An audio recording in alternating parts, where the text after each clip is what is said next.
الحمد لله رب العالمين والصلاة والسلام على سيد المرسلين أما بعد فأعوذ بالله من الشيطان الرجيم بسم الله الرحمن الرحيم مولاي صل وسلم دائما أبدا على حبيبك خير الخلق كلهم يا رب بالمصطفى بلغ مقاصدنا بلغ مرادنا واغفر لنا ما مضى يا واسع الكرم.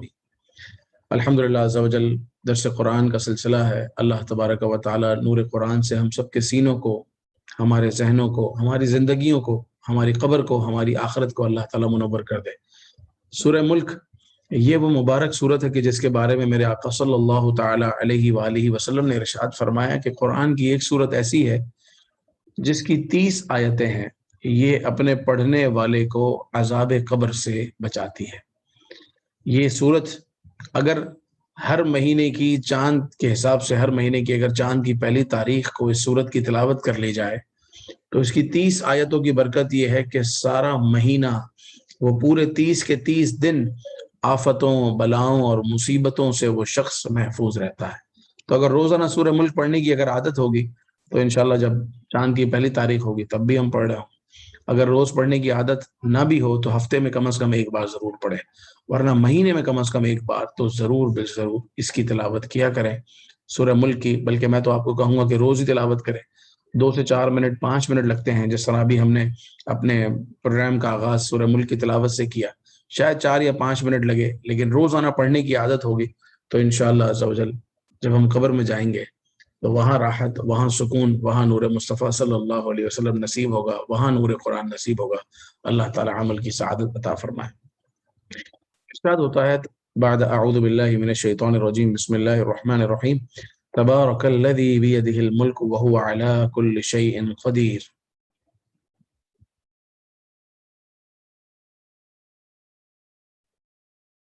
بڑی برکت والا ہے وہ جس کے قبضے میں ساری کی ساری بادشاہی اور سارا کا سارا ملک اس کے قبضے میں۔ بڑی برکت والی ہے وہ ذات جس کے قبضے میں سارا ملک ہے۔ وہو علی کل شیء قدیر، اور وہ ہر شے پر قادر ہے۔ اللہ تبارک و تعالی ہر چیز پر قادر ہے۔ الذی خلق الموت والحیات لیبلوکم ایکم احسن عملا، وہ ذات کہ جس نے زندگی اور موت کو اس لیے پیدا کیا کہ تاکہ تمہاری جانچ ہو کہ تم میں سے کس کا عمل زیادہ اچھا ہے۔ یہاں پروردگار عز و جل نے زندگی اور موت کو پیدا کرنے کا مقصد بیان فرمایا کہ کیوں اللہ نے زندگی بنائی ہے، کیوں موت بنائی ہے۔ یہ سارا نظام کیوں ہے کہ ایک بچہ پیدا ہوتا ہے، پھر بڑا ہوتا ہے، جوان ہوتا ہے، بوڑھا ہوتا ہے، انتقال ہوتا ہے قبر میں، یہ تو سارا زندگی کا حصہ ہوا۔ پھر جب دنیا میں آ ہی گیا ہے تو موت کیوں، اور موت کے بعد قبر میں جانا کیوں، اور اس کے بعد قیامت کے دن اٹھنا کیوں؟ لیبلوکم ایکم احسن عملا، تاکہ پتہ چلے کس کا عمل اچھا ہے۔ کہ جب یہ فکر ہوگی کہ مرنا بھی ہے اور مرنے کے بعد اٹھنا بھی ہے اور اٹھنے کے بعد جواب بھی دینا ہے، تو بندے کا عمل بھی پھر ویسا ہی ہوگا، جواب دینے جیسا عمل ہوگا۔ تو اللہ تعالیٰ نے زندگی اور موت کو اس لیے پیدا کیا۔ وہو العزیز الغفور، اور وہ بڑی عزت والا اور بخشش والا ہے۔ الذی خلق 7 سماوات طباقا، جس نے 7 آسمان بنائے ایک کے اوپر ایک۔ ما تری فی خلق الرحمن من تفاوت، تو رحمان کے بنانے میں کوئی فرق تجھے نظر نہیں آئے، یعنی آسمان کی طرف آنکھ اٹھا کر دیکھ، فرجع البصر، اپنی نگاہ اٹھا کر دیکھ، هل تری من فطور، کیا تجھے کوئی فطور نظر آتا ہے، کیا تجھے کوئی کمی نظر آتی ہے۔ ثم ارجع البصر کرتین، پھر دوبارہ اپنی نگاہ اٹھا کر آسمان کی طرف دیکھ، ینقلب الیک البصر، تیری نگاہ لوٹ کر تھک کر تیری ہی طرف واپس آ جائے گی، خاسئا وہو حسیر، تھک کر واپس آئے گی اور تھکی ماندی نگاہ تیرے پاس واپس آ جائے گی، مگر تجھے رحمان کی بناوٹ میں کوئی فطور، کوئی نقص، کوئی کمی، کوئی نقصان، کوئی سراخ تجھے نظر نہیں آئے گا۔ وَلَقَدْ زَيَّنَّا السَّمَاءَ الدُّنْيَا بِمَصَابِيحَ، اور تحقیق ضرور ہم نے آسمان، دنیا کا جو آسمان ہے اس کو ہم نے مزین کیا ہے۔ زَيَّنَّا السَّمَاءَ الدُّنْيَا، کس چیز سے مزین کیا؟ بِمَصَابِيحَ، ہم نے اس آسمان کو، جو دنیا کا آسمان تمہیں نظر آتا ہے، ہم نے ستاروں سے اس کو مزین کیا۔ وَجَعَلْنَاهَا رُجُومًا لِلشَّيَاطِينِ، اور انہی ستاروں کے ذریعے شیطانوں کو مارا جاتا ہے۔ وَأَعْتَدْنَا لَهُمْ عَذَابَ السَّعِيرِ، اور ہم نے ان کے لیے ایک سخت عذاب تیار کر رکھا ہے۔ وَلِلَّذِينَ كَفَرُوا بِرَبِّهِمْ عَذَابُ جَهَنَّمَ، اور وہ لوگ جنہوں نے کفر کیا، اپنے رب کا انکار کیا، ان کے لیے جہنم کا عذاب ہے، وَبِئْسَ الْمَصِيرُ، اور کتنا ہی برا ٹھکانہ ہے۔ تو اس آیت میں، پچھلی آیت میں بیان ہوا کہ شیطانوں کو تاروں سے مارا جاتا ہے، خاص طور پر جو شہاب نامی تارا ہے اس سے شیطانوں کو مارا جاتا ہے۔ تو جہاں ستاروں کا ایک کام یہ ہے کہ وہ ہمیں راستہ دکھاتے ہیں، ستارے آسمان کو مزین کرتے ہیں، خوبصورتی دیتے ہیں، اچھے لگتے ہیں، اسی طرح ستاروں کا ایک کام یہ بھی ہے کہ ان کے ذریعے شیطانوں کو مارا جاتا ہے۔ اس کے بعد بات ہے کافروں کی۔ کافروں کے لیے جہنم کا عذاب ہے اور وہ بہت ہی برا ٹھکانہ ہے۔ اذا القوا فیہا سمعوا لہا شہیقا وہی تفور، جب وہ اس میں ڈالے جائیں گے، جب کافر جہنم میں ڈالے جائیں گے تو زوردار آواز سنیں گے، ایسی آواز جو دلوں کو ہلا دینے والی اور کانوں کو پھاڑ دینے والی آواز ہے۔ تکاد تمیز من الغیظ، معلوم ہوتا ہے کہ شدت غضب سے پھٹ جائے گی، اتنی زوردار آواز ہوتی ہے کہ لگتا ہے کہ اس آواز سے خود جہنم بھی پھٹ جائے گی۔ اتنی خطرناک جگہ پر کافروں کو ڈالا جائے گا، اور ہر اس شخص کو کہ جس کا خاتمہ ایمان پر نہیں ہوا۔ کلما القی فیہا فوج سألہم خزنتها، جب بھی کوئی فوج، کوئی گروپ لایا جائے گا جہنم کی طرف، جہنم میں ایک ایک کر کے نہیں بلکہ جہنم میں پوری پوری فوجیں بھی داخل ہوں گی، تو داروغہ جہنم ان سے سوال کریں گے، جو جہنم پر معمور فرشتہ ہے وہ پوچھے گا، الم یأتکم نذیر، کہ کیا تمہارے پاس کوئی ڈر سنانے والا نہیں آیا؟ قالوا بلا، وہ کہیں گے کیوں نہیں، سنانے والا تو آیا تھا، اس نے ہمیں ڈرایا بھی تھا۔ قد جاءنا نذیر، ہاں ہاں ڈرانے والے تو تشریف لائے تھے، لیکن ہوا یہ کہ فکذبنا، ہم نے انہیں جھٹلایا، وقلنا ما نزل اللہ من شیء، اور ہم نے کہا کہ اللہ تبارک و تعالی نے کچھ بھی نہیں نازل کیا، ان انتم الا فی ضلال کبیر، تم تو نہیں مگر کھلی گمراہی میں۔ آج بھی کچھ لوگوں کو جب دین کی بات کی جائے، نیکی کی بات کی جائے، تو کہتے تم نے اپنی طرف سے من گڑت کہانیاں بنا لی ہیں، یہ کچھ اللہ کی طرف سے نازل شدہ نہیں، اللہ تبارک و تعالیٰ کی طرف سے اس کا انکار کر دیتے ہیں۔ حالانکہ اگر وہ رب کریم عز و جل کا نازل کردہ ہے، اللہ نے اس قرآن کو بھیجا ہے، اللہ نے اس بات کو بھیجا ہے، اللہ نے اس کلام کو بھیجا ہے، اس کو جھٹلا دینا ایک بہت بڑی سخت محرومی ہے، بے ادبی ہے، گستاخی ہے، کفر ہے، اللہ تعالیٰ کی بات کا انکار کر دینا اور اس کو نہ ماننا۔ تو قیامت کے دن حساب کتاب کے بعد جب جہنمی جہنم میں جا رہے ہوں گے تو فرشتے ان کو روک کر پوچھیں گے، تو خیریت ہے کہ تمہارے پاس کوئی ڈرانے والا نہیں آیا تھا، سمجھانے والا نہیں آیا تھا؟ پھر بھی نہیں سمجھے۔ وہ کہیں گے سمجھانے والا تو آیا تھا، ڈرانے والا آیا تھا، مگر ہم نے اسی کو جھٹلا دیا، تو پھر کیا ہوگا؟ وقالوا لو كنا نسمع او نعقل ما كنا في اصحاب السعير، وہ کہیں گے کاش اگر ہم نے سنا ہوتا، ہم نے کچھ عقل کی ہوتی، سمجھ کے ناخن لیے ہوتے، ما كنا في اصحاب السعير، تو ہم دوزخ والوں میں نہ ہوتے۔ فاعترفوا بذنبهم، اب وہ اپنے گناہوں کا اعتراف کریں گے، لیکن ہوگا کیا؟ فسحقا لاصحاب السعیر، پھٹکار ہو دوزخیوں کو۔ اب گناہ کے اعتراف کا کیا فائدہ؟ اس وقت اپنے گناہوں کو مان بھی لیا، اپنی غلطیوں کو ایکسپٹ کر بھی لیا، اس کے باوجود بھی اب جہنم میں ہی جلنا ہے۔ دنیا میں مان لیتا، توبہ کر لیتا، ایمان لے آتا تو بچ جاتا۔ اس لیے آیت نمبر 12 میں ارشاد ہوتا ہے، ان الذین یخشون ربهم بالغیب، وہ لوگ جو اپنے رب سے بغیر دیکھے ڈرتے ہیں، اپنے رب کو دیکھا نہیں ہے پھر بھی ڈرتے ہیں۔ ہم میں سے کسی نے اپنے رب کو نہیں دیکھا مگر اپنے دلوں میں اللہ کا خوف رکھتے ہیں۔ ہم میں سے کسی نے رسول پاک علیہ الصلوۃ والسلام کو یوں ظاہری آنکھوں سے نہیں دیکھا مگر پھر بھی حضور اکرم صلی اللہ علیہ وسلم سے محبت کرتے ہیں۔ تو یہ جو ہے نا بالغیب، بن دیکھے، وہ جو اپنے رب کو بن دیکھے ڈرتے ہیں، دیکھا ہی نہیں ہے رب کو پھر بھی اللہ پر ایمان ہے، اللہ تبارک و تعالیٰ کو دیکھا نہیں ہے پھر بھی پروردگار عز و جل سے ڈرتے ہیں، گناہ کی طرف جاتے ہیں تو ڈر جاتے ہیں کہ ہم نے نہیں دیکھا تو کیا ہوا، مگر وہ تو ہمیں دیکھ رہا ہے۔ نماز قضا نہیں کرتے کہ ہم تو اسے نہیں دیکھتے مگر وہ تو ہمیں دیکھتا ہے۔ نماز میں کھڑے ہوتے ہیں تو خشوع و خضوع کے ساتھ کھڑے ہوتے ہیں، کیوں؟ کیونکہ وہ تو ہمیں دیکھ رہا ہے۔ کیونکہ آپ علیہ الصلوۃ والسلام نے ارشاد فرمایا کہ جب تو عبادت کر تو کیسے عبادت کر؟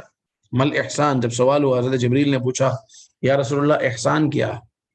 حضور نے فرمایا صلی اللہ علیہ وسلم، اعبد اللہ کأنک تراہ، تو اللہ کی عبادت ایسے کر کے جیسے تو اپنے رب کو دیکھ رہا ہے۔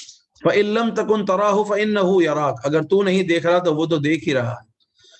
تو بندہ یہ تصور جمائے کہ اگرچہ میں اپنے رب کو نہیں دیکھ رہا مگر میرا رب تو مجھے دیکھ رہا ہے، یہی تصور اس کو گناہوں سے بچاتا ہے، یہی تصور اس کو نماز میں، عبادتوں میں خشوع و خضوع اور دل جمی نصیب کرتا ہے۔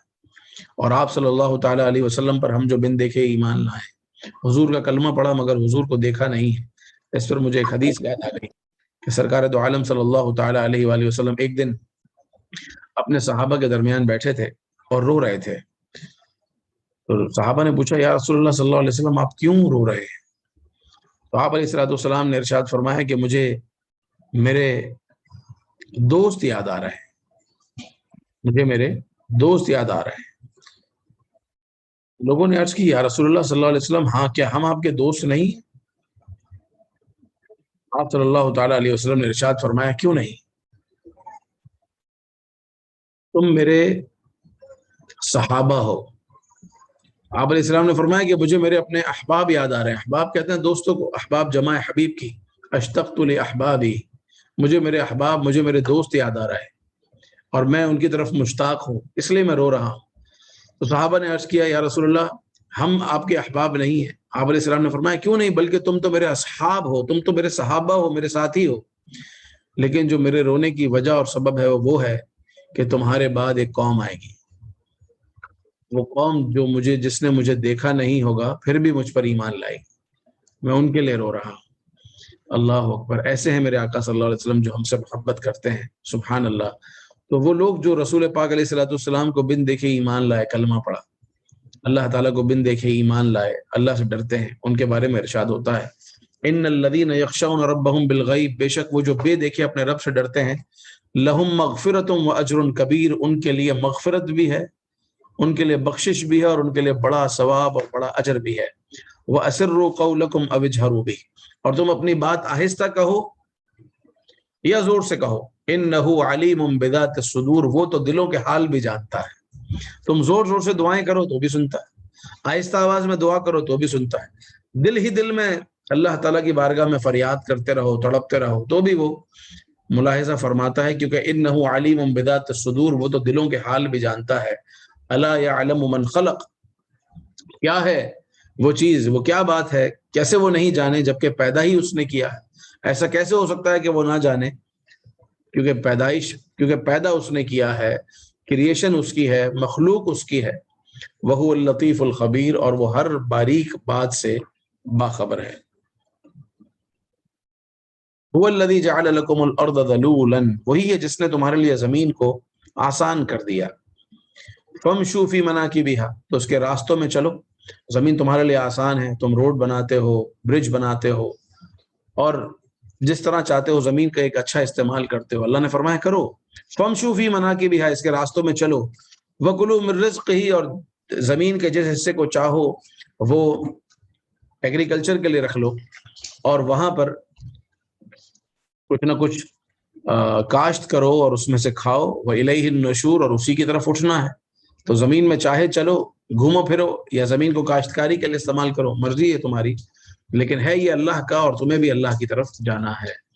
أَأَمِنْتُم مَّن فِي السَّمَاءِ أَن يَخْسِفَ بِكُمُ الْأَرْضَ فَإِذَا هِيَ تَمُورُ، کیا تم اس سے بے خوف ہو گئے کہ جس کی سلطنت آسمانوں میں ہے، أَن يَخْسِفَ بِكُمُ الْأَرْض، وہ تمہیں زمین میں دھسا دے، فَإِذَا هِيَ تَمُورُ، جبکہ وہ کانپ رہی ہو۔ جب بندہ گناہ کرتا ہے، اللہ تعالیٰ کی نافرمانی کرتا ہے، تو کیا یہ بھول جاتا ہے کہ جس کی سلطنت زمینوں اور آسمانوں میں ہے، وہ چاہے تو اسی وقت زمین کو حکم دے، زمین پھٹے اور بندہ اندر چلا جائے، کیسی ذلت اور رسوائی ہو، اور وہ اس پر قادر ہے۔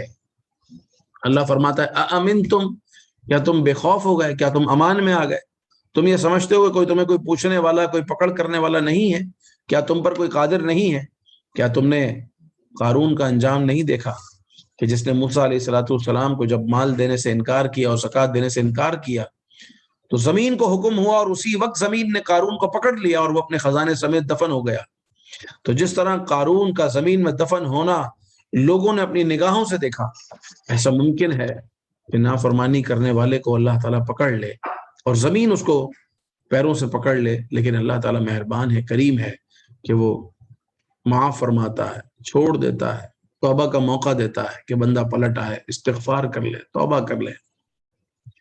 أَمِنْتُم مَّن فِي السَّمَاءِ أَن يُرْسِلَ عَلَيْكُمْ حَاصِبًا، کیا تم نڈر ہو گئے، بے خوف ہو گئے اس سے کہ جس کی سلطنت آسمانوں میں ہے، کہ وہ تم پر پتھراؤ کرے جب بندہ نافرمانی کرتا ہے؟ کیا یہ تصور نہیں آتا کہ اگر رب چاہے تو جس طرح آسمان سے پانی برستا ہے اس طرح پتھر بھی تو برس سکتے ہیں، اس طرح کنکر بھی تو برس سکتے ہیں؟ کیا نہیں دیکھا اصحاب فیل کا حال کہ جو ہاتھیوں پر سوار ہو کر اور اپنے آپ کو بہت کچھ سمجھ کر خانہ کعبہ کو معاذ اللہ گرانے کے لیے جب چلے تو کیا ہوا؟ اللہ تعالیٰ نے ابابیل بھیجے جن کے ہاتھوں میں اور جن کے پنجوں میں اور جن کی چونچوں میں پتھر تھے، کنکر تھے، اور وہ جس شخص پہ گرتا تھا اس شخص کے سر میں وہ داخل ہوتا تھا اور اس کو چیرتا ہوا زمین پر وہ کنکر پہنچتا تھا اور بندہ اسی وقت ختم ہو جاتا تھا۔ تو اللہ تعالیٰ قادر ہے اس پر کہ نافرمانی کرنے والے پر آج پتھراؤ بھیج دے، پتھر آئے یا زمین اسے پکڑ لے، تو پھر کیوں رب سے نہیں ڈرتے؟ وَلَقَدْ كَذَّبَ الَّذِينَ مِن قَبْلِهِمْ فَكَيْفَ كَانَ نَكِيرٌ، اور بے شک اگلوں نے جھٹلایا تو کیسا ان کا انجام ہوا انکار کرنے والوں کا۔ اب یہاں آیت نمبر 19 میں اللہ نے اپنی قدرت کا بیان کیا، اولم يروا الى الطير فوقهم صافات ويقبضن، کیا نہیں دیکھتے اپنے اوپر اڑتے ہوئے پرندوں کو جو کیسے پر پھیلاتے ہیں اور کیسے پروں کو سمیٹتے ہیں، کس طرح اڑتے ہیں۔ ما يمسكهن الا الرحمن، انہیں کوئی نہیں روکتا سوائے رحمان کے۔ کیسے پاسبل ہے؟ چھوٹا سا پرندہ، چھوٹے سے چھوٹا پرندہ ہو یا بڑے سے بڑا پرندہ ہو، وہ پرندہ دو پروں پر اڑتا ہے اور وہ کیسے ایسا اڑتا ہے کہ وہ میلوں کا سفر کر لیتا ہے۔ آپ کو پتا ہوگا کہ جب کچھ علاقوں میں جب خاص سردیاں ہوتی ہیں تو وہاں سے پرندے مائیگریٹ کر کے دوسری جگہ آتے ہیں، کئی میل کا سفر کرتے ہیں۔ کس طرح وہ اتنے میل کا سفر کر کے ایک جگہ سے دوسری جگہ پہنچتے، میں ایک مرتبہ ایک ریسرچ پڑھ رہا تھا، اس کے پورے فیگر تو مجھے یاد نہیں ہے لیکن حیران کر دینے والی ایک تحقیق تھی۔ وہ یہ کہ میں ایک اپنے اندازے سے سنا رہا ہوں آپ کو، ایک پرندہ کس طریقے سے 200 میل یا 400 میل کا سفر کر کے ایک ملک سے دوسرے ملک پہنچتا ہے، جبکہ راستے میں کہیں پر بھی وہ رکتا نہیں ہے کیونکہ پورا کا پورا سمندر ہے۔ وہ سمندر طے کر کے سردی سے گرمی والے علاقے میں آتا ہے۔ یوں سمجھیں کہ وہ سمجھانے کے لیے عرض کر رہا ہوں کہ جن دنوں یہاں ہمارے یہاں سردی ہوتی ہے تو ان دنوں آسٹریلیا میں گرمی ہوتی ہے، جب وہاں گرمی ہوتی ہے تو یہاں سردی ہوتی ہے۔ تو اب جب وہاں سردی ہوتی ہے تو ان کے لیے زندگی دشوار ہو جاتی ہے، وہ گرم علاقوں کا رخ کرتے ہیں اور یہاں آتے ہیں، تو وہ کئی 100 میل کا سفر کر کر آتے ہیں۔ کیسے پہنچتے ہیں؟ حالانکہ ان کے پاس جو انرجی ہے، جب جہاز اڑتا ہے تو جہاز کو انرجی کیا چاہیے کہ اس کے اندر اتنا پیٹرول ہونا چاہیے، اور اس کی کیلکولیشن ہے کہ اگر آپ کو 2000 میل کا سفر کرنا ہے تو 2000 مائل ٹریول کرنے کے لیے اتنا پیٹرول چاہیے۔ لیکن اس پرندے کے پاس کیا ہے؟ اس کے پاس اللہ تبارک و تعالیٰ نے اس کو جو جسم میں جو توانائی دی ہے وہ توانائی ہے۔ جب پیٹ خالی ہو جاتا ہے تو آپ کو پتا ہے پیٹ خالی ہونے کے بعد انرجی کہاں سے لیتا ہے بندہ؟ یہ جو اس کے پاس جو فیٹ ہے وہی فیٹ اس کو انرجی دینا شروع کرتا ہے، اور اس ظاہر ہے کہ اس فیٹ کی بھی ایک لمٹ ہے۔ تو سب سے پہلے پیٹ خالی ہوتا ہے، پھر انسان کے جسم سے گلوکوز جو ہے وہ پانی کم ہوتا ہے، گلوکوز کم ہوتے ہیں، پھر اس کے بعد اس کا فیٹ گھلنا شروع ہوتا ہے۔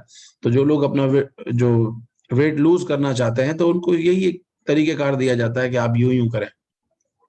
خیر، تو میں عرض کر رہا تھا کہ وہ پرندے جو ایک جگہ سے اڑتے ہیں دوسری جگہ جانے کے لیے، اور ان کو پتا ہے کہ راستے میں کوئی سٹاپ نہیں ہے، کوئی کھانے پینے کا بندوبست نہیں ہے، کہیں اتر ہی نہیں سکتے کیونکہ نیچے پانی ہے، اور وہ اڑتے رہتے ہیں، اور ان کے پاس جو فیٹ ہے وہ اتنا نہیں ہے کہ وہ دوسری جگہ تک پہنچ جائیں۔ تو یہ کیسے پہنچتے ہیں؟ فار ایگزامپل ان کے پاس جتنی انرجی ہے اس انرجی میں وہ 300 کلومیٹر چل سکتے ہیں، لیکن جو ان کو ٹریول کرنا ہے وہ 400 کلومیٹر کا کرنا ہے۔ وہ کیسے کرتے ہیں؟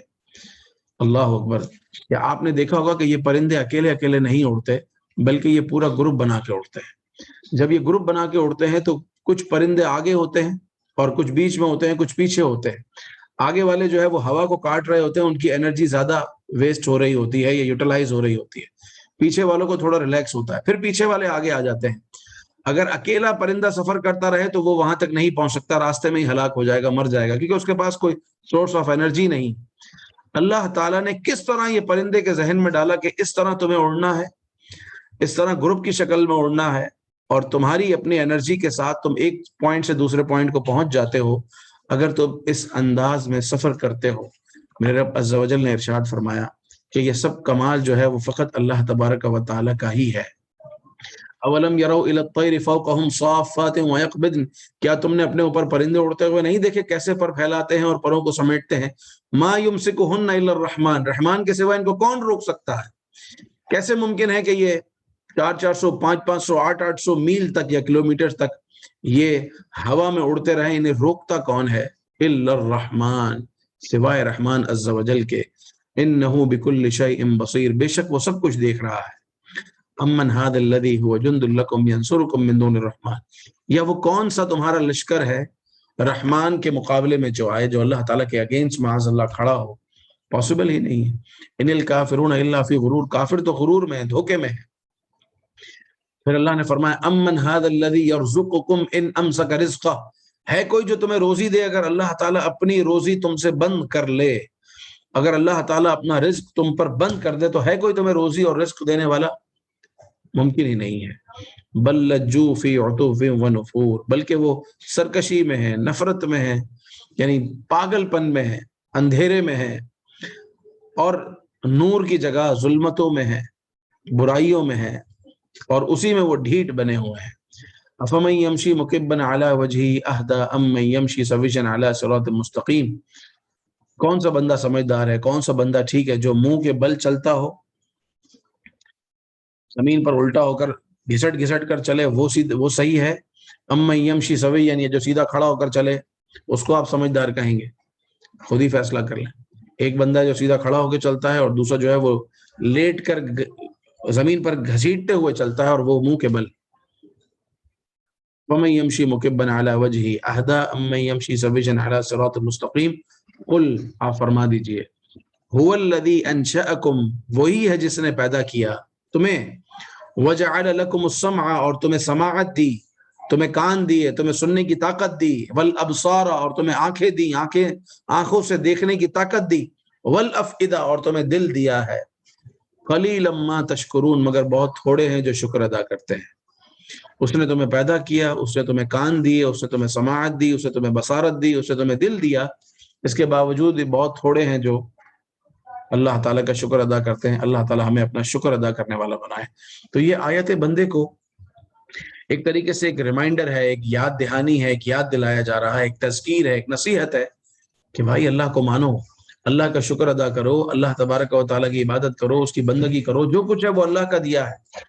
قل هو الذی ذرأکم فی الارض والیہ تحشرون، تم فرماؤ وہی ہے جس نے زمین میں تمہیں پھیلایا ہے اور پھر اسی کی طرف اٹھائے جاؤ گے۔ کیسے لوگ، حضرت آدم علیہ السلام اور بی بی حوا، یہ تو ایک سنگل جوڑا آیا تھا، کس طریقے سے لوگ پھیل گئے کہ اب زمین کا کوئی بھی خطہ، کوئی جگہ ایسی نہیں ہے جو انسان نے دریافت نہ کر لی، ہر جگہ انسان بستے ہیں تقریباً۔ جب اللہ تبارک و تعالیٰ نے اتنی سوچ اور اتنی سمجھ دی کہ تم زمین میں پھیل گئے ہو، اور پھیلنے کا مطلب یہ نہیں سمجھو کہ ہمیشہ یہاں رہنا ہے، وَإِلَيْهِ تُحْشَرُونَ، اسی کی طرف اٹھائے جاؤ گے۔ وَيَقُولُونَ مَتَىٰ هَٰذَا الْوَعْدُ إِن كُنتُمْ صَادِقِينَ، اور وہ کہتے ہیں کہ کب آئے گا وہ سچا وعدہ اگر تم سچے ہو، کب آئے گا وعدہ، قیامت کب آئے گی اگر تم سچے ہو۔ قل، آپ فرما دیجئے انما العلم عند اللہ، اس کا علم تو اللہ کے پاس ہے، وانما انا نذیر مبین، اور میں تو صرف ڈر سنانے کے والا ہوں، میں تو تمہیں ڈرانے آیا ہوں، بتانے آیا ہوں۔ فلما رأوه زلفة سیئت وجوہ الذین کفروا، پھر جب اسے اپنے پاس دیکھیں گے، جس قیامت کی بات کرتے ہیں، قیامت کب آئے گی کب آئے گی کب آئے گی کب آئے گی، تو جب قیامت کو پاس آتا ہوا دیکھیں گے، وجوہ الذین کفروا، تو کافروں کے جو منہ ہیں وہ سیئت کا مطلب ہے بگڑ جائیں گے، خراب ہو جائیں گے، کالے ہو جائیں گے۔ جب قیامت کو اپنی نگاہوں کے سامنے دیکھیں گے تو کافروں کے چہرے بگڑ جائیں گے۔ وقیل ھذا الذی کنتم بہ تدعون، اور اب کہا جائے گا یہ ہے وہ جو تم مانگ رہے تھے، قیامت کی بات کر رہے تھے نا، اب آ جاؤ، قیامت تمہارے لیے ہی ہے، تم پر ہی قیامت ہے، کیونکہ قیامت جو قائم ہوگی وہ کافروں پر ہی قائم ہوگی، مسلمان تو اس وقت کوئی زندہ نہیں ہوگا۔ قل ارأیتم ان اہلکنی اللہ ومن معی او رحمنا، آپ فرما دیجئے بھلا دیکھو تو اگر اللہ مجھے اور میرے ساتھ والوں کو ہلاک کر دے، ومن معی او رحمنا، یا ہم پر رحم فرمائے، فمن یجیر الکافرین من عذاب علیم، تو وہ کون ہے جو کافروں کو عذاب سے بچائے گا۔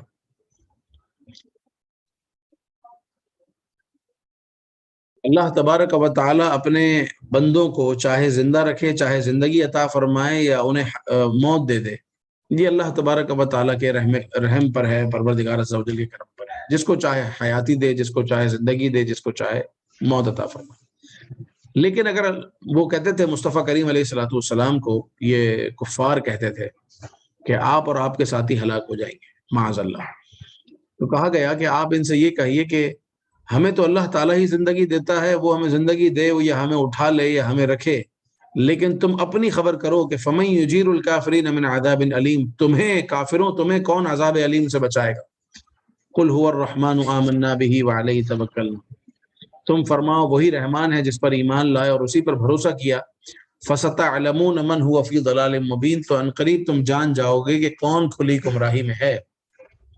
قل، آپ فرما دیجئے، ارأیتم ان اصبح ماؤکم، اگر یہ دیکھو کہ اگر صبح ہو اور تمہارا پانی سارا کا سارا زمین میں چلا جائے، ان اصبح ماؤکم غورا فمن یأتیکم بماء معین، اگر بندے سب صبح کریں، رات کو سوئیں، صبح اٹھیں تو دنیا میں پانی کا ایک قطرہ بھی نہ ہو، جتنا ٹینک میں ہے وہ سوکھ چکا ہو، جتنا زمین پہ ہے وہ زمین کے اندر چلا جائے، جتنے دریا ہیں وہ سوکھ جائیں، جو سمندر ہیں وہ سوکھ جائیں، اللہ تعالیٰ اس پر قادر ہے۔ اب بتاؤ پانی کہاں سے لاؤ گے؟ فَمَن يَأْتِيكُم بِمَاءٍ مَّعِينٍ، کہاں سے آئے گا بہتا ہوا پانی؟ تو جب سورت اختتام ہوتا ہے تو ہم کیا کہتے ہیں؟ اللہ ربنا ورب العالمین، اللہ تعالیٰ ہی ہے جو ہمارا اور تمام جہانوں کا رب ہے، وہی پانی دیتا ہے، اگر پانی سوکھ بھی جائے تو بھی دینے والی ذات وہی ہے، ہم اسی کی طرف محتاج ہیں اور اسی سے مانگتے ہیں اور اسی کو مانتے ہیں، اسی کی طرف فریاد کرتے ہیں۔ یہ ہے سورہ ملک، جس کی تلاوت کا اتنا بڑا اجر ہے کہ اس سورت کی تلاوت کرنے والا عذاب قبر سے محفوظ رہتا ہے۔ اس سورت کے بعد سورہ قلم، جس میں ارشاد ہوا، اور سورہ قلم اس لیے کہا جاتا ہے اس لیے کہ اس کی ابتدا نون والقلم سے ہوئی، نون حروف مقطعات میں سے ہے، اور والقلم اللہ تعالیٰ نے قلم کی قسم کو یاد فرمایا ہے۔ قلم کون سا یہ قلم ہے؟ یہ وہ قلم ہے جس نے سب کی تقدیر لکھی ہے، یہ وہ قلم ہے جس نے لوح محفوظ لکھا ہے، یہ وہ قلم ہے کہ جو اللہ تعالیٰ نے سب سے پہلے جس چیز کو تخلیق فرمایا وہ اس قلم کو تخلیق فرمایا۔ ایک روایت میں کہ آپ علیہ الصلوۃ والسلام کے نور کو تخلیق فرمایا، ایک روایت میں کہ قلم کو پیدا کیا۔ لیکن جب اللہ تعالیٰ نے قلم کو پیدا کیا تو کیا فرمایا؟ اکتب ما کان وما یکون، اے قلم جو ہو چکا وہ بھی لکھ دے اور جو کچھ ہونے والا ہے وہ بھی لکھ دے۔ تو اللہ تعالیٰ کے کہنے پر اس قلم نے قیامت تک جو کچھ ہونے والا تھا، یہاں تک کہ جنتی جنت میں اور دوزخی دوزخ میں چلے گیا، سب کچھ لکھ ڈالا۔ لیکن اس قلم کو کہا گیا اکتب ما کان وما یکون، لکھ لے جو ہو چکا اور جو ہوگا۔ تو اگر قلم سب سے پہلی پیدائش ہے تو اس سے پہلے تو کچھ تھا ہی نہیں۔ اسی بات کو لے کر علماء بیان کرتے ہیں کہ اس سے پہلے ایک چیز تھی، اور وہ یہ کہ پروردگار عز و جل کی ذات اور اللہ تبارک و تعالیٰ نے اپنے حبیب صلی اللہ تعالیٰ علیہ وآلہ وسلم کے نور کو پیدا کیا۔ بہرحال قلم کی پیدائش سب سے پہلے ہوئی۔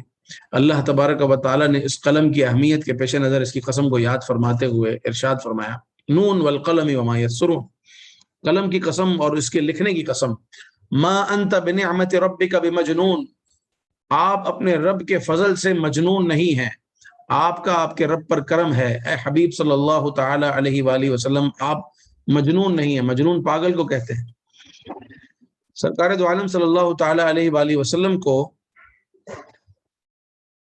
مجنون کہا کسی نے، جس شخص نے مجنون کہا، اللہ تبارک و تعالی نے اس کے بارے میں کیا کچھ قرآن پاک میں ارشاد فرمایا، یہ آپ دیکھیے۔ بلکہ اس شخص کا نام میں بھول رہا ہوں، حالانکہ میں نے پڑھا ہے، یہاں میں تفسیر میں دیکھتا ہوں تو انشاءاللہ یاد آ جائے گا۔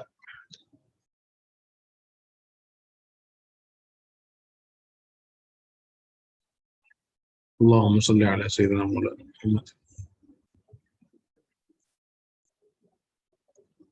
پہلے یاد آتا ہے تو میں عرض کرتا ہوں کہ اس کا نام کیا تھا، اگر آپ میں سے بھی کسی کے ذہن میں آئے تو آپ بتا سکتے ہیں۔ سورہ نون والقلم مکیہ ہے، ما انت بنعمت ربک بمجنون میں نمبر 4 میں۔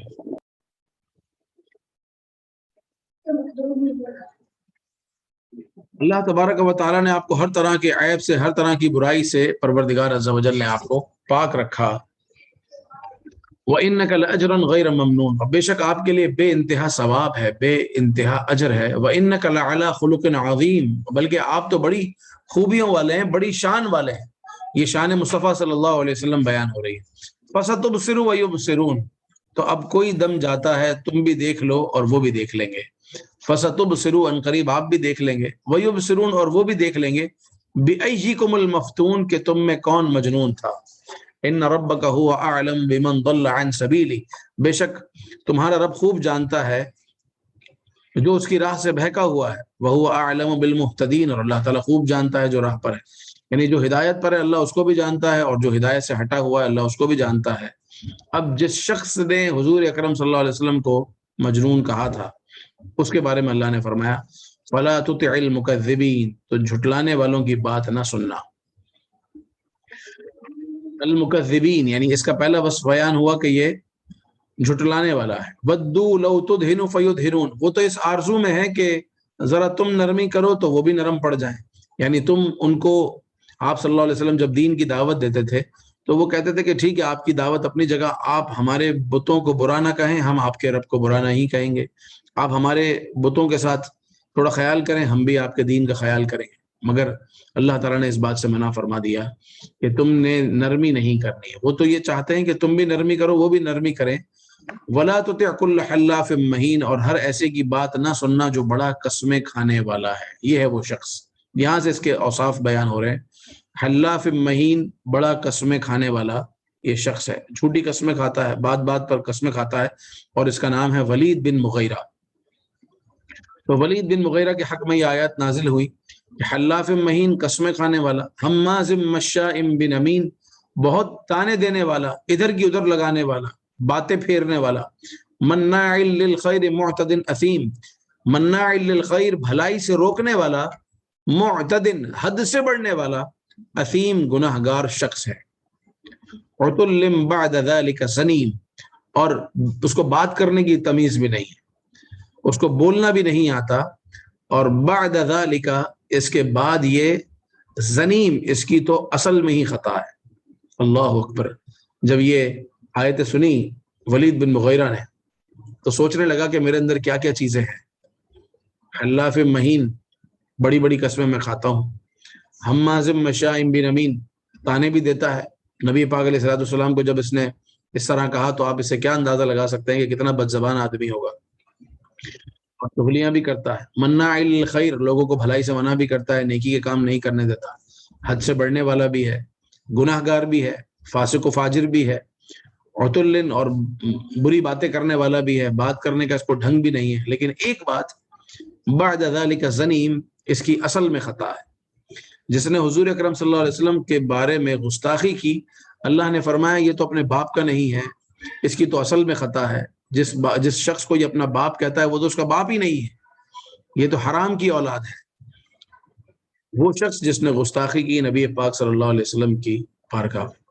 اللہ اکبر۔ ولید بن مغیرہ نے جب یہ آیات سنی تو فوراً اپنی ماں کے پاس بھاگا اور کہنے لگا کہ جو محمد عربی نے جو آیات سنائی ہیں اور جو باتیں کی ہیں، جتنے وصف میرے بتائے ہیں وہ سب کے سب مجھ میں ہیں، لیکن ایک چیز کی تو وضاحت تو ہی مجھے دے سکتی ہے، بتا کہ میرا باپ کون ہے۔ اس کی ماں خاموش رہی۔ ولید بن مغیرہ نے تلوار نکالی اور بتا میرا باپ کون ہے۔ کہا تیرا باپ ایک بکریاں چرانے والا ہے، جس شخص کو تو اپنا باپ کہتا ہے وہ تیرا باپ نہیں ہے، کیونکہ تیرا باپ ایک نامرد آدمی تھا جس سے اولاد متوقع نہیں تھی، اور تیرے باپ کے پاس بڑی دولت تھی، اب کوئی نہ کوئی تو وارث چاہیے تھا مجھے، تو میں نے ایک چرواہے کے ساتھ جا کے بدکاری کی جس کے نتیجے میں تو پیدا ہوا۔ اللہ اکبر۔ اس کا یہ یعنی اس کی یہ برائی اور اس کا یہ وصف قیامت تک پڑھے جانے والے کلام میں بیان ہو گیا، اس بات پر کہ اس نے نبی پاک صلی اللہ تعالی علیہ وآلہ وسلم کو مجنون کہا۔ اتنا ہی نہیں، اللہ نے آگے ارشاد فرمایا آیت نمبر 16 میں، سنسمہ علی الخرطوم، ان قریب ہم اس کی ناک اڑا دیں گے، اس کی ناک پر ہم داغ لگا دیں گے، یعنی اس کے چہرے پر داغ ہوگا، پتہ چلے گا کہ اس نے دنیا میں اتنی بڑی گستاخی اور اتنی بڑی نافرمانی کی ہے کہ دنیا میں ہی لوگوں کے سامنے یہ رسوا ہو جائے گا۔ یہ تو بات ہو گئی نا کہ اس کی اصل میں خطا ہے، یہ تو بات آج ہوئی، ہفتہ مہینہ سال بعد لوگ بھول جائیں گے، لیکن ہم اس کو ایک ایسی نشانی بھی دیں گے کہ یہ سب سے منہ چھپاتا پھرے گا۔ اور پھر یہ ہوا کہ بدر کے میدان میں جب یہ جنگ میں مسلمانوں کے سامنے ہوا تو اس کی ناک کٹ گئی۔ تو یہ ایک واقعہ اللہ تبارک و تعالیٰ نے یہاں بیان فرمایا۔ آگے ارشاد ہوتا ہے اِنَّا بَلَوْنَاهُمْ كَمَا بَلَوْنَا أَصْحَابَ الْجَنَّةِ، بے شک ہم انہیں ان کو ہم مبتلا کریں گے، انہیں ہم جانچیں گے، جس طرح ہم نے اصحاب الجنہ، جس طرح ہم نے باغ والوں کو جانچا تھا، یعنی اہل مکہ کو ہم ان کی جانچ کریں گے۔ نبی پاک صلی اللہ تعالیٰ علیہ وآلہ وسلم نے اہل مکہ کے لیے ایک بار یہ بد دعا کی کہ الہ العالمین، جس طرح یوسف علیہ السلام کے زمانے میں جس طرح قحط آیا تھا نا، اس طرح یہ اہل مکہ کو قحط میں مبتلا کر۔ تو ایسا قحط آیا، قحط کا مطلب یہ ہوتا ہے کہ بارش نہیں ہوتی، کھانے کے لیے کچھ نہیں ہوتا، اور لوگ مرے ہوئے جانور کھاتے ہیں۔ مرے ہوئے جانور کا مطلب کیا؟ وہ جانور جو خود بخود مر جاتے ہیں، بیماری کی وجہ سے مر جاتے ہیں، پھول جاتے ہیں، پھٹ جاتے ہیں، ان جانوروں کا گوشت، ان جانوروں کی ہڈیاں تک کھائی تھی ان لوگوں نے، ان کافروں نے۔ ایسا وقت آیا تھا ان پر مصطفیٰ کریم علیہ السلام کی اس بد دعا کے نتیجے میں۔ تو اللہ نے فرمایا کہ جس طرح ہم نے باغ والوں کو جانچا تھا، جس طرح باغ والوں کی آزمائش کی تھی، اس طرح ہم اہل مکہ کی بھی آزمائش کریں گے۔ باغ والوں کا جب بات آئی ہے تو وہ واقعہ کیا تھا وہ آگے بیان کیا گیا ہے، جس کو میں خلاصتاً پہلے عرض کر دیتا ہوں۔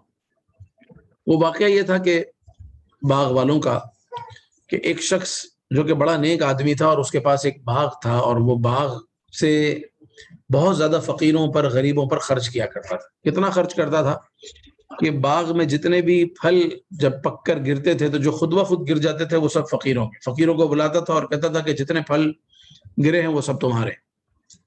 اس کے علاوہ فقیروں کو کہتا تھا کہ تم سب اپنی اپنی چادریں بچھاؤ اور میں پھل توڑتا ہوں، تو جو تمہاری چادروں پر آ کر گرے، تمہارے بستروں پر آ کر گرے، وہ تمہارے، اور جو زمین پر گرے وہ میرے۔ اور جو خاص اس کے ہوتے تھے اس نیک آدمی کے، اس میں سے بھی 10%، 10واں حصہ یہ غریبوں فقیروں کو دیتا تھا۔ یعنی جو خود پھل گرے وہ بھی فقیروں کے، جو انہوں نے چادریں بچھائیں اور ان چادروں پر جو گرے وہ بھی فقیروں کے، اور جو کل مال جو اس کے پاس آیا اس کا بھی 10% غریبوں اور فقیروں کا۔ اللہ اکبر۔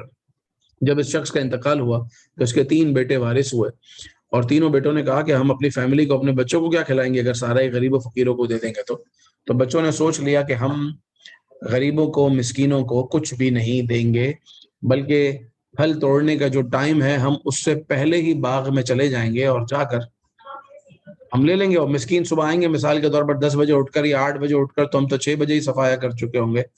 تو رات کو انہوں نے یہ منصوبہ بنایا کہ ہم صبح ہونے سے پہلے ہی باغ میں پہنچتے ہیں اور جو بھی پھل ہیں وہ توڑ کے لے آتے ہیں، اس کے بعد مسکین آئیں گے، دیکھیں گے خالی جگہ ہے تو چپ چاپ چلے جائیں گے۔ اور انہوں نے کہا ہم صبح جائیں گے، اور انشاءاللہ نہیں کہا، اور رات سو گئے، صبح اٹھے اور ایک دوسرے کو اٹھایا کہ چلو چلو چلتے ہیں۔ اور وہاں واقعہ کیا ہوا کہ اللہ تبارک و تعالیٰ نے ایک بلا بھیجی، ایک مصیبت بھیجی، اور ان کا سارے باغ کے سارے پھل ختم ہو گئے، سب کا سب جل گئے۔ جب یہ صبح پہنچے ہیں تو دیکھا تو باغ میں تو ایک بھی پھل نہیں، سارے کے سارے پھل جل چکے ہیں۔ اللہ اکبر۔ اب ایک دوسرے کو ملامت کرنے لگے کہ ہم سے کتنی بڑی غلطی ہو گئی، ہمارے باپ دادا جو نیکی کرتے آ رہے تھے وہ نیکی ہم نے چھوڑ دی، جس کا ہمیں یہ نقصان ہوا کہ جو پھل ملنے والے تھے وہ بھی ہمیں نہیں ملے۔ تو در حقیقت جب بندہ صدقہ و خیرات کرتا ہے تو مال کم نہیں ہوتا، بلکہ باقی مال میں اتنی زبردست برکت ہو جاتی ہے کہ وہ مال بڑھتا رہتا ہے۔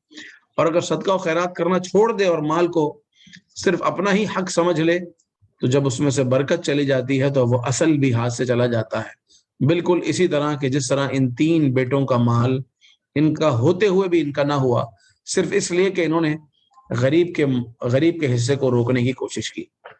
یہاں ہم سب کے لیے ایک درس عبرت بھی ہے، ایک سیکھنے کی بات بھی ہے کہ جو نیکیاں، جو سلسلے ہم نے جاری رکھے ہیں یا ہمارے والد نے جاری رکھے ہیں، اس کو ہم مستقل چلا کر رکھیں، وہ نیکیاں ہم کرتے رہیں، بند نہ کریں، کیونکہ اللہ تبارک و تعالیٰ کے ہاں کسی شے کی کمی نہیں ہے۔ پروردگار تمہیں اور عطا کرے گا، اللہ تعالیٰ تمہیں اور عطا کرے گا۔ جو سلسلے تمہارے جاری ہیں ان کو جاری رکھو، یہ باغ والوں جیسے نہ بننا جن کے بارے میں ارشاد ہوا اذ اقسموا لیصرمنها مصبحین، انہوں نے قسم کھائی کہ صبح ہوتے ہی کھیت کاٹ لیں گے، ولا یستثنون، اور انشاءاللہ انہوں نے نہ کہا۔ تو پھر کیا ہوا؟ فطاف علیہا طائف من ربک وهم نائمون، تیرے رب عز و جل نے ایک طواف کرنے والا، ایک پھیری کرنے والا، کیونکہ طواف کرنے والا بھی پھیرے لگاتا ہے نا، تو اللہ تعالیٰ نے، تیرے رب نے ایک پھیری کرنے والا بھیجا اور اس نے پھیری لگا دی، وہم نائمون، اور وہ تو سوئے ہوئے تھے۔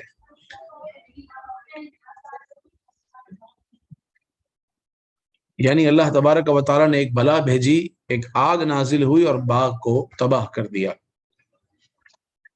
وَأَصْبَحَتْ كَالصَّرِيمِ، وہ صبح جب وہ گئے تو صبح رہ گیا جیسا کہ پھل ٹوٹا ہوا. فتنادوا مصبحین، پھر انہوں نے صبح ہوتے ہی آپس میں ایک دوسرے کو آواز لگائی، ندا دی. ان اغدوا علی حرثکم ان کنتم صارمین، کہنے لگے صبح ہو گئی ہے، چلو کھیتی کو چلتے ہیں اور وہاں کھیتی کاٹتے ہیں. فانطلقوا وهم يتخافتون، تو چلے اور آپس میں آہستہ آہستہ باتیں کرتے ہوئے جا رہے تھے کہ اللہ يدخلنها اليوم علیکم مسکین، آج تو ہم کسی مسکین کو اندر آنے ہی نہیں دیں گے، آج ہم کسی مسکین کو باغ میں داخل ہی نہیں ہونے دیں گے. یہ منصوبہ بنا کے جا رہے ہیں اپنے باغ کی طرف. وغدوا علی حرد قادرین، اور صبح صبح چلے، تڑکے چلے یعنی صبح صبح چلے اس ارادے پر قدرت سمجھتے ہوئے کر، یعنی یہ سمجھ رہے تھے کہ ہم تو جا کر پورے باغ کا صفایا کر لیں گے اور سب جو کچھ ہے آج وہ ہمارا ہی ہے. فلما رأوها، مگر جب اس باغ کو دیکھا، قالوا انا لضالون، تو کہنے لگے کہ ہم تو گمراہ ہو گئے تھے، ہم تو راستے سے بھٹک گئے تھے. بل نحن محرومون، بلکہ ہم تو بے نصیب ہو گئے، بد نصیب ہو گئے. قال اوسطهم الم اقل لكم لولا تسبحون، تو ان میں سے جو درمیان والا تھا وہ کہنے لگا کہ میں تمہیں نہیں کہتا تھا کہ تسبیح کرنا، اللہ کا ذکر کرنا، تم نے کیوں اللہ کی یاد کو چھوڑا. قالوا سبحان ربنا انا كنا ظالمین، کہنے لگے سبحان ربنا، پاکی ہے ہمارے رب کو، انا كنا ظالمین، بے شک ہم نے اپنے اوپر ہی ظلم کیا ہے. فاقبل بعضهم على بعض يتلاومون، تو پھر ایک دوسرے کو ملامت کرنے لگے. ایک بولتا تھا تیری غلطی ہے، دوسرا بولتا تھا نہیں تیری غلطی ہے، تیرا منصوبہ تھا، تیری پلاننگ تھی، دیکھ ستیہ ناش ہو گیا، کچھ بھی ہاتھ میں نہیں آیا. قالوا یا ویلنا انا كنا طاغین، کہنے لگے ہائے خرابی، سرکشی ہماری غلطی ہے. پھر اللہ تعالیٰ کی رحمت کی طرف متوجہ ہوئے اور اللہ تعالیٰ سے فریاد کرنے لگے. عسى ربنا ان يبدلنا خيرا، اب دیکھیں بندے سے غلطی ہوئی، گناہ ہوا، اس کے بعد ملامت ہوئی، ملامت ہونے کے بعد رب کی طرف متوجہ ہو گیا، اللہ نے پھر نعمت عطا فرما دی. اور کیسی نعمت عطا فرمائی سنیے. عسى ربنا ان يبدلنا خيرا منها انا الى ربنا راغب، امید ہے کہ ہمارا رب ہمیں اس سے بہتر دے گا. باغ جل گیا نا، تو اب اس کے بعد انہوں نے کافر نہیں ہو گئے، کفران نعمت نہیں کیا کہ یہ ہمارے ساتھ کیا ہو گیا، سارا کا سارا ختم ہو گیا، اور اللہ تعالیٰ کی ناشکری نہیں کی، بلکہ اللہ تعالیٰ کی تسبیح کی، اپنے آپ کو ملامت کیا اور اللہ کی رحمت کی طرف متوجہ ہوئے اور کہنے لگے کہ اگر اللہ نے یہ لے لیا تو اللہ تعالیٰ اس سے بہتر دے دے گا. ٹھیک ہے ہماری غلطی تھی، لیکن ہم اللہ کی طرف ہی دعا کرتے ہیں، اسی سے مانگتے ہیں. انا الی ربنا راغبون، ہم تو اپنے رب کی طرف ہی رغبت رکھتے ہیں. اللہ نے فرمایا کذالک العذاب، ایسی ہوتی ہے مار، ایسا ہوتا ہے عذاب. ولعذاب الآخرت اکبر، اور آخرت کا عذاب تو اس سے بڑا ہے، بہت بڑا ہے. لو کانوا یعلمون، اگر وہ جانتے. اس کے بعد کیا ہوا، اللہ تبارک و تعالیٰ نے انہیں ایک اور باغ عطا فرمایا، اور وہ ایسا زبردست باغ اللہ نے ان کو عطا فرمایا کہ اس باغ میں جو انگوروں کے گچھے ہوتے تھے وہ اتنا بڑا ایک گچھا ہوتا تھا کہ ایک گدھے پر یا ایک سواری پر ایک ہی گچھا آتا تھا. اتنے بڑے بڑے گچھے وہاں سے نکلتے تھے جو اللہ تعالیٰ نے ان کو اس ملامت کے بعد اور اس توبہ کے بعد پروردگار عز و جل نے ان کو عطا فرمایا. اور وہ جو نعمت تھی پھر وہ اللہ تبارک و تعالیٰ کی راہ میں صدقہ بھی کرتے اور خیرات بھی کرتے اور اللہ تعالیٰ کو راضی کرنے والے کاموں میں کوشش کرتے. ہمیں بھی چاہیے کہ جو نعمتیں اللہ نے ہمیں دی ہیں ہم اس کا شکر بھی ادا کریں اور پروردگار عز و جل کی راہ میں خرچ بھی کرتے رہیں. اللہ تعالیٰ ہمارا دین و ایمان سلامت رکھے. مزید آیتوں کو میں آگے لے کے چلتا مگر وقت اجازت نہیں دے رہا. انشاءاللہ اگلے پیر کو یہیں سے مزید آگے بڑھیں گے جس میں سورہ قلم کی آخری آیتیں بھی آئیں گی اور نظر کے حوالے سے انشاءاللہ بری نظر بد کے حوالے سے کافی باتیں مجھے عرض کرنی تھی لیکن اگلے درس میں بیان کریں گے. سبحانک اللہم وبحمدک اشہد ان لا الہ الا انت استغفرک واتوب الیک. سبحانک اللہم وبحمدک اشہد ان لا الہ الا انت استغفرک واتوب الیک. سبحانک اللہم وبحمدک اشہد ان لا الہ الا انت استغفرک واتوب الیک. وصلی اللہ تعالی علی سیدنا محمد وعلی آلہ وصحبہ اجمعین برحمتک یا ارحم الراحمین. الحمدللہ والصلاة والسلام علی سید المرسلین. الہ العالمین ہمارے تمام گناہوں کو معاف فرما اور ہماری بے حساب مغفرت فرما. الہ العالمین دنیا اور آخرت میں پروردگار ہم پر اپنا خاص کرم فرما. بیماروں کو اچھا کر دے، پریشان حالوں کی پریشانیاں دور کر، مصیبت زداؤں کی مصیبتوں کو دور کر. جو نعمتیں تو نے عطا کی ہیں ان پر مہر لگا دے. مزید ہماری نعمتوں میں اضافہ فرما اور ہمیں غلطیوں کوتاہیوں سے بچا کر اپنی رحمت کے سائے میں رکھ. نبی پاک علیہ السلام سے سچی محبت اور الفت عطا فرما. آپ علیہ الصلوۃ والسلام پر درود پاک پڑھنے کی توفیق عطا فرما، ان کی یاد میں تڑپنے والا دل عطا فرما، الہی تیرے اپنے خوف میں رونے والی ہمیں آنکھیں نصیب فرما۔ وصلی اللہ تعالی علی سیدنا محمد وعلی آلہ وصحبہ اجمعین برحمتک یا ارحم الراحمین۔ السلام علیکم ورحمۃ اللہ وبرکاتہ۔